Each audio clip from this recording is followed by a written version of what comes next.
the lecture notes for section 4 of chapter 20, where we look at hurricanes and winter storms. Winter storm is a mid-latitude low-pressure system, and it occurs in winters.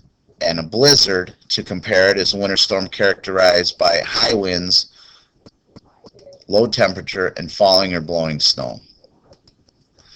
A hurricane. To form a hurricane, you need a supply of warm, moist air for a long period of time. And then the release of the heat from condensation fuels the development of a hurricane. They're usually born in latitudes between 5 degrees and 20 degrees. A hurricane is a large, rotating storm of tropical origin that has sustained or lasting winds of at least 119 kilometers per hour. The air pressure in the eye or the center of a storm of a hurricane is very low, and it gets its energy from the heat of surface ocean water.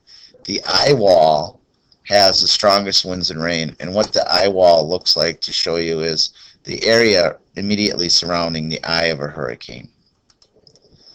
A tropical depression leads to a tropical storm and leads to a hurricane. You often hear in the fall that when the hurricanes develop off the coast of Florida and the Bahamas, that a tropical depression has formed and heading from Africa, from the coast of Africa, and it's heading this way, and as it picks up that warm, moist air, it can develop into a tropical storm and then a hurricane.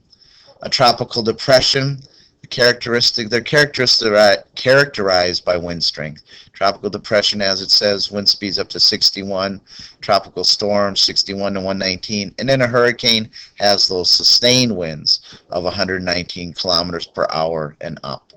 Hurricane season typically is June to November, and the strength of a hurricane is rated by a scale called the Saffir-Simpson scale.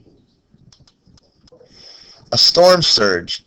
We saw this in the Katrina video, that a storm surge occurred in Katrina after the actual hurricane had made land.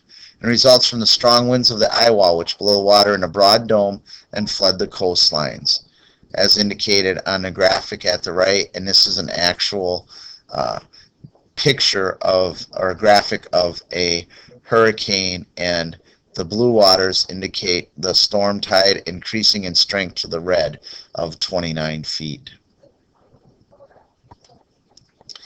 This concludes the lecture for section 4. When you're done with the lecture, use a separate file to answer these 4 questions. You can either copy and paste them directly to the assignment, paste assignment here portion of your My Big Campus assignment page, or copy and save them to a separate Word document and attach it.